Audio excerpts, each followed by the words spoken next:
Pemirsa, pembangunan Pengadilan Negeri Indralaya yang saat ini baru tersedia lahan seluas 1 hektar dari pemerintah Kabupaten Ogan Ilir sampai saat ini masih menunggu pencairan anggaran hibah. Ketua Pengadilan Tinggi Palembang dan Ketua Pengadilan Negeri Kayu Agung OI telah meninjau langsung lahan hibah 1 hektar untuk pembangunan Pengadilan Negeri Indralaya. Hal ini juga ditindaklanjuti dengan Wakil Ketua Pengadilan Tinggi Palembang dan Bupati Ogan Ilir dengan melakukan rapat koordinasi kelengkapan dokumen hibah tanah untuk pembangunan Pengadilan Negeri Indralaya pada November lalu.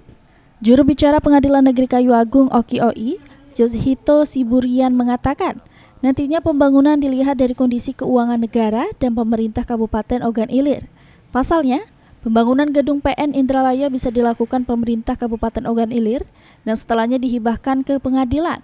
Namun, saat ini belum ditemukan informasi kapan akan dimulainya pembangunan.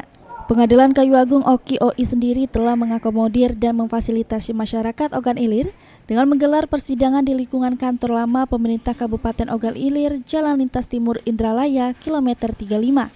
Sehingga warga OI tidak harus bersidang ke Pengadilan Kayu Agung OI karena jarak yang cukup jauh. Pimpinan kami sudah melihat dan juga ada beberapa jajaran lain juga yang melihat dan meninjau. Mungkin juga dari dinas terkait di pemerintah daerah Kabupaten Ogan Ilir juga sudah ikut dalam peninjauan. Dan kabar itu lahan, kalau untuk pelaksanaan pembangunan itu anggaran dari ini? Kalau pelaksanaan pembangunan nanti anggaran dari mahkamah.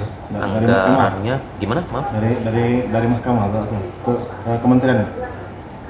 Kalau untuk bisnis proses terkait dengan hal itu sebenarnya itu tergantung bagaimana di keuangan negara atau keuangan daerah. Bisa saja dalam praktek itu dibangun oleh Pemkab Ogan Ilir, kemudian habis itu dihibahkan kepada Pengadilan Negeri Kayu Agung sebelum nanti akan menjadi Pengadilan Negeri Ogan Ilir.